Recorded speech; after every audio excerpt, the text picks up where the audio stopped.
Good morning students. आज का जो टॉपिक है वो है vapour pressure of liquid solutions, द्रव में द्रव का वाष्प दाब, राउल्ट का नियम। ये बहुत इंपॉर्टेंट है बोर्ड के पॉइंट ऑफ व्यू से, very important, very very important, very very important. Raoult's law, Raoult का नियम क्या है, यह हर बार बोर्ड में पूछा जाता है, तो इसे ध्यान से समझना है। देखिए, solutions are of two types.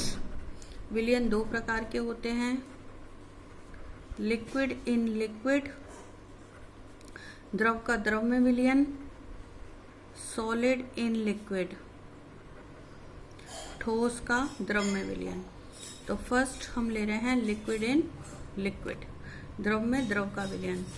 तो if suppose two solutions are mixed together, liquid A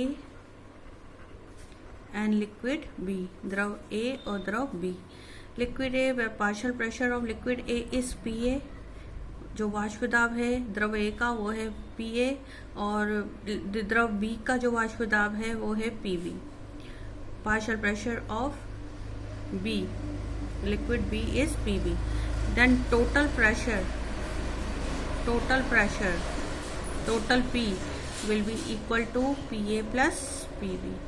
जो विलयन का टोटल का वाष्प दाब होगा वो किसके बराबर होगा, PA और PB को PB के जोड़ के बराबर होगा।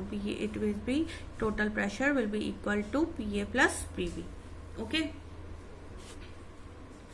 and according to Raoult law has given a quantitative relationship between partial pressure and mole fraction। Suppose करो लिक्विड A का जो मोल फ्रैक्शन जो कि लिक्विड में डिजोल्व था वो था x1, और लिक्विड B का जो मोल फ्रैक्शन यहाँ पर डिजोल्व है इस पूरे सॉल्यूशन में, लिक्विड B का जो मोल फ्रैक्शन डिजोल्व है वो है xB, करेक्ट। तो राउल्ट लॉ ने मोल फ्रैक्शन और पार्शियल प्रेशर के बीच में एक क्वांटिटेटिव रिलेशन दिया जिसे हम कहते हैं राउल्ट लॉ। तो according to Raoult's law for a solution of volatile liquids, solution विलयन हम ऐसे लिक्विड्स का ले रहे हैं जो कि वाष्प बनाने में अपना योगदान देते हैं, जो कि वोलेटाइल हो सकते हैं, जिनकी वेपर बन सकती है। Volatile liquids, the partial pressure of each component will be directly proportional or equal to the product of partial pressure, its partial pressure of that liquid in its pure state and its mole fraction in solution। This is the Raoult law. Raoult law ने ये कहा था कि suppose करो, मान लीजिए दो component है A और B, तो कंपोनेंट A के लिए यदि हम देखें तो partial pressure of A will be equal to the product of partial pressure of A in its pure state, this is a PA into product बोला है मैंने, तो product of partial pressure of that component in its pure state and mole fraction present in the solution.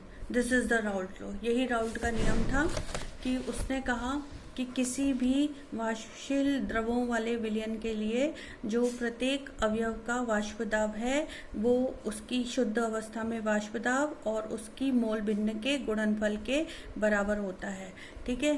तो यहाँ पर P naught A क्या है, partial pressure of that component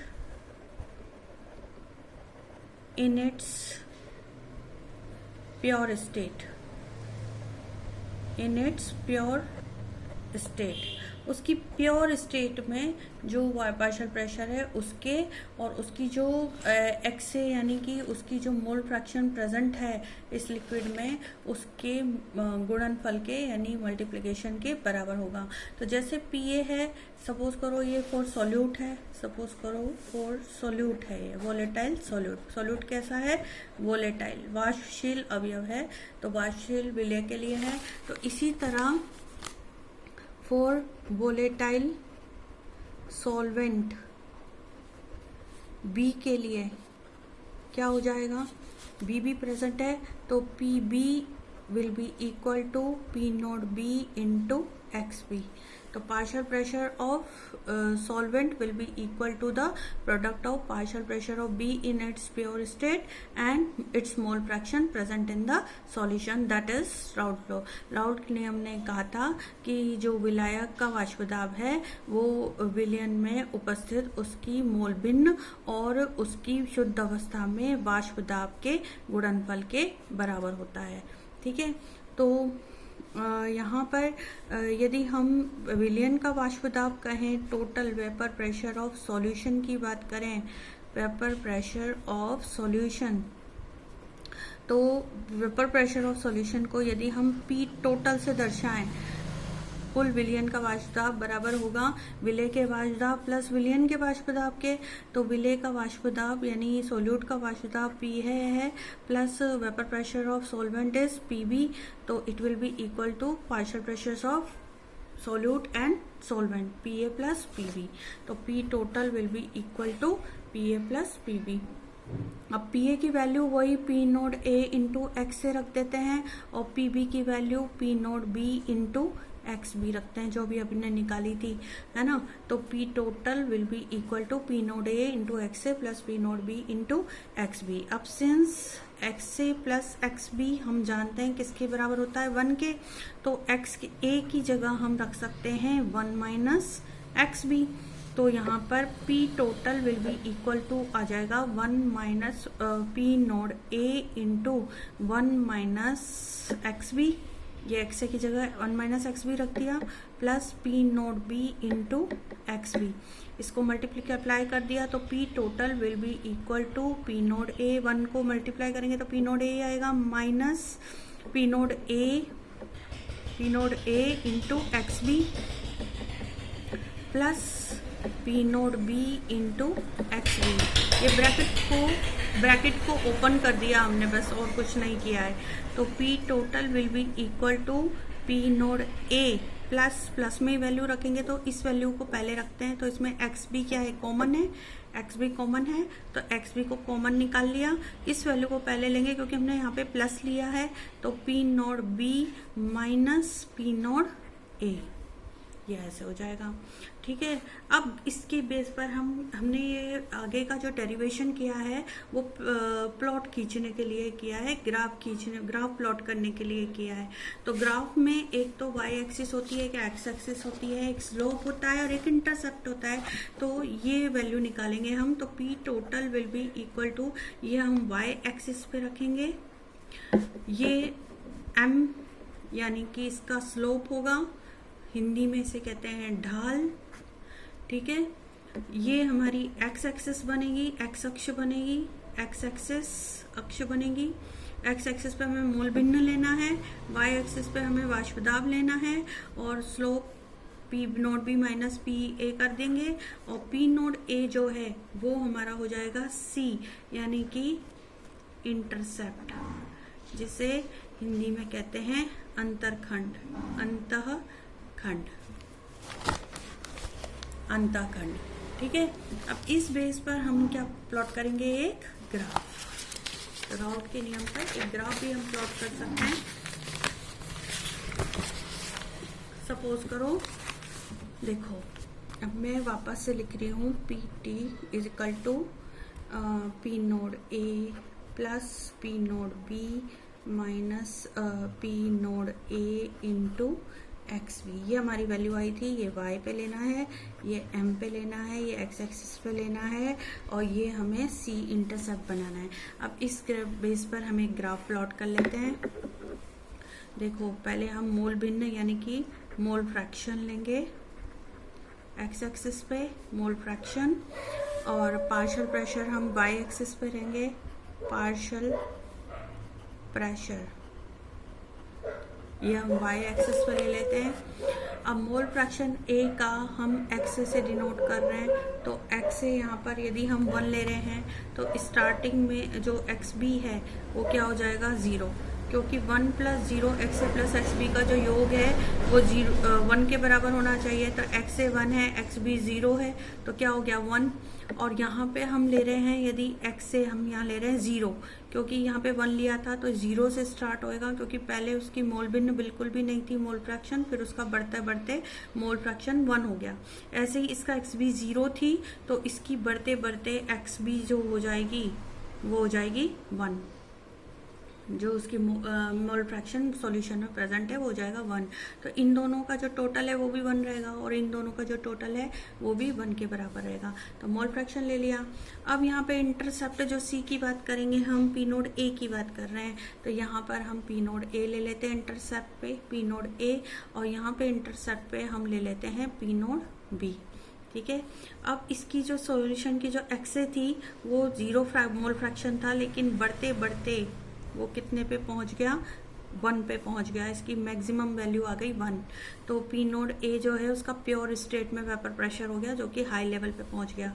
और एक्स भी स्टार्टिंग में 0 थी, लेकिन बढ़ते बढ़ते उसका जो मोल फ्रैक्शन है वो बढ़ते बढ़ते कितना हो गया 1 हो गया। तो उसकी जो प्योर स्टेट में पार्शियल प्रेशर था वो पी नोड बी हो गया। ठीक है। इन दोनों में जो डिफरेंस है पी नोड ए और पी नोड बी में जो डिफरेंस है वो आपका एम है, यानी कि ढाल है। तो total P total equal to आ जाएगा P naught A plus P naught B, P A plus P B, P A plus P B के बराबर हो गया।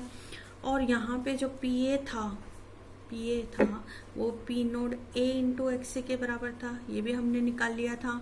और पी बी जो बराबर था वो P naught B into X B के बराबर था। ठीक है, ये किसका ग्राफ बन गया।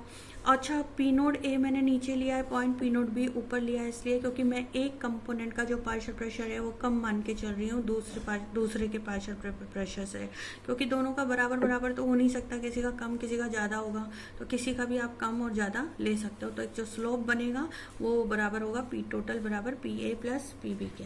ठीक है। अब यदि वेपर फेस में भी, जैसे सपोज करो कोई सॉल्यूशन है, एक चीज़ और समझा रही हूँ यहाँ पे मैं, कि जैसे सपोज करो सॉल्यूशन ए है और सॉल्यूशन बी है, सॉल्यूट है सपोज करो, और ये सॉल्वेंट है, एक विलय है एक विलायक है। ठीक है। इसकी कुछ मोल फ्रैक्शन सपोज करो x1, इसकी हमने कहा था कि सॉल्यूशन में है, और इसकी कुछ मोल फ्रैक्शन जो है वो सॉल्यूशन में xb यहाँ पर है। ठीक है, वाटर में है। लेकिन कुछ इसकी जो वेपर बनेगी, इन दोनों की जो वेपर बनेगी ए और बी सॉल्यूट सॉल्वेंट की जो वेपर बनेगी यहाँ पर, उसमें जो मोल फ्रैक्शन ए का है उसे हम डिनोट करेंगे YA से, और कुछ में मोल फ्रैक्शन जो है वो बी की प्रेजेंट है उसे हम डिनोट करेंगे YB से। यानी कि YA एंड YB जो हैं वो मोल फ्रैक्शंस ऑफ बोथ कंपोनेंट दोनों अवयवों के मोल भिन्न हैं, both components A and B in vapour face, वाष्प अवस्था में, इन वेपर फेस। तो जो वो हो जाएगा पार्शियल प्रेशर ऑफ PA हो जाएगा वो बराबर हो जाएगा YA इंटू पी टोटल के, और PB जो हो जाएगा वो हो जाएगा YB इंटू पी टोटल के। ये फॉर्मूले आपके वेपर फेस में क्वेश्चन को करने के काम आते हैं। ठीक है, तो ये वेपर फेस में हो गए YA into P total, YB into P total. ठीक है। अब एक न्यूमेरिकल कर लेते हैं इस पर। सपोज करो ये क्वेश्चन है, vapour pressure of CaCl3 and CH2Cl2 at 298 Kelvin are these। Calculate the vapour pressure of the solution prepared by mixing two 25.5 and 40 gram of CH2Cl2। तो दो क्वेश्चन है, एक तो कैलकुलेट करने हैं वेपर प्रेशर्स दोनों के और एक मोल फ्रैक्शन कैलकुलेट करने हैं। ठीक है, तो सबसे पहले मोलर मास निकाल लेते हैं हम। करना क्या है पहले तो ये बताऊं मैं आपको।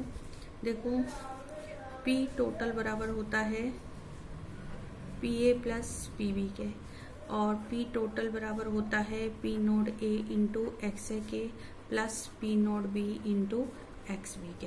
करेक्ट। और हमारी जो फॉर्मूला आ गया था, जो फाइनल हमने P टोटल निकाला था, वो क्या निकाला था? P naught A plus P node B minus P naught A into XB, ये निकाला था। तो हमें एक तो P नोड A निकालना है, P नोड B निकालना है और XB निकालना है, और वैल्यूज पुट कर देनी है। ठीक है, तो सबसे पहले हम यदि XB निकालें, मोल, इनके मोल्स निकाल लेते हैं पहले हम, तो मोल फ्रैक्शन अपने आप आ जाएंगे। ठीक है, तो मोल्स निकालने के लिए पहले मोलर मास भी ज़रूरी है। तो मोलर मास वो मैं निकाल रही थी, मोलर मास ऑफ CH2Cl2 निकालेंगे पहले तो हम। तो ये लगभग आ जाता है 85 ग्राम मोल इनवर्स में, और मोलर मास ऑफ CH2Cl3 बराबर आ जाता है लगभग 119.5 ग्राम मोल के। ये इसी तरह रखा, कार्बन का 12, हाइड्रोजन का 1, Cl का 35.5, इस तरह रख के निकाल लिए, है ना। तो मोलर मास हो गए। तो मोल्स ऑफ इसके निकालो पहले तो CH2Cl2 के, तो W/M होता है ना फॉर्म सूत्र। तो इसका कितने ग्राम दे रखा है CH2Cl2 का? क्वेश्चन देखो यहाँ पे, CH2Cl2 का कितने ग्राम दे रखा है? इधर रखा है 40 ग्राम। CH2Cl2 का दे रखा है 40 ग्राम, तो यहाँ पे हम रख देंगे 40 बटा इसका मोलर मास CH2Cl2 का अभी निकाला है हमने 85 में डिवाइड कर दो इसको, तो लगभग आ जाता है 0.47 मोल। ठीक है, अब मोल्स ऑफ CH2Cl2 के बाद हम निकालेंगे क्लोरोफॉर्म का। तो क्लोरोफॉर्म का भी वही सूत्र लगेगा, W/M। इसका W कितना दे रखा है? 25.5। तो 25.5 में इसके मॉलिक्यूलर वेट को डिवाइड कर देंगे 119.5 से, तो इसका आ जाएगा 119.5 मोल इनवर्स, ग्राम मोल इनवर्स। इसका भी ग्राम मोल इनवर्स, इस तरह से आ जाएंगे। ठीक है, अब X निकाल लेते हैं, टोटल नंबर ऑफ मोल्स भी निकाल लेते हैं इसके। देखो टोटल नंबर ऑफ मोल्स निकाल लिए, टोटल नंबर, यहाँ से देखो total number of moles, total number of moles बराबर हो जाएगा 0.47 आया था, तो प्लस एक आया था 119.5, इनको प्लस कर लिया तो कितने आ जाएंगे? 0.683, ये टोटल मोल्स आ गए। तो टोटल मोल्स ऑफ CH2Cl2 किसके बराबर होते हैं? नंबर ऑफ मोल इसके कितने थे? मोल थे इसके 0.47 मोल थे, निकाले थे हमने अभी, ये रहे 0.47 मोल, है ना। तो 0.47 और टोटल मोल्स कितने आए? 0.683 से, इसको डिवाइड कर दो 6.683 से, तो इसका आंसर आ जाएगा 0.688, है ना।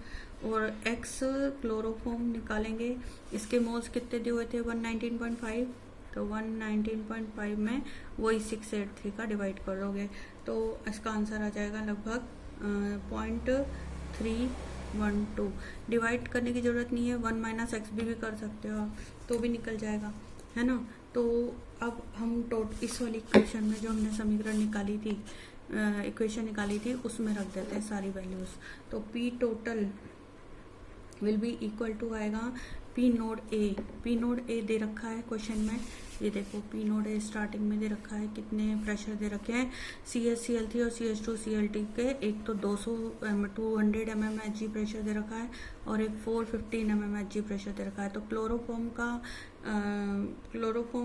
का जो CH2Cl2 का जो दे रखा है, क्लोरोफॉर्म का जो दे रखा है वो 200 है, तो 200 प्लस कर देंगे यहाँ पे 200 प्लस, है ना, 200 रख देंगे यहाँ पे।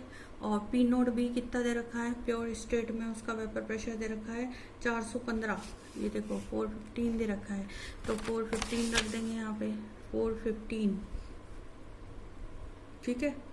और इसमें से माइनस कर देंगे, 415 में माइनस कर देंगे 200, पी नोट ए को माइनस कर देंगे इनटू एक्स बी कितना दे रखा है, एक्स बी की जगह मैं वैल्यू रख देती हूँ सीधे, एक्स बी की जगह वैल्यू कितनी रखेंगे, एक्स बी मीन्स आपकी हो जाएगी 0.688, ये जो आपने निकाली थी CS2Cl2 की, है ना, तो इसकी एक्स बी कितनी निकाली थी 0.688, तो 0.688 से मल्टीप्लाइड कर देंगे 0.688 से, तो इसका आंसर लगभग आपका आ जाएगा 347.9 mmHg, ठीक है। अब इसका यदि सेकंड क्वेश्चन करते हैं हम, तो y निकालना है हमें, तो y CS2Cl2 निकालना है, तो पहले तो हम 285.5 में डिवाइड कर देंगे, किसका सूत्र रखा था हमने वाई ए इंटू पी टोटल, है ना, तो वाई ए निकालना है हमें, तो क्या हो जाएगा P A upon P total, तो पी ए निकाल लेंगे। पी ए कैसे निकालेंगे, इसका सूत्र होता है ना P naught A into X A से, इससे निकाल लेंगे, है ना, तो ये वैल्यू आ जाएगी 285.5, इसमें डिवाइड कर देंगे हम, डिवाइड कर देंगे 347.9 का, क्योंकि पी टोटल जो दे रखा था प्रेशर टोटल हमने निकाला था वो यही था 347.9, अभी निकाला है जो कैलकुलेट करके, ये देखो 347.9, तो इसमें डिवाइड कर देंगे पी टोटल का, तो आंसर आपका आ जाएगा इसका 0.82, ये आंसर आ जाएगा।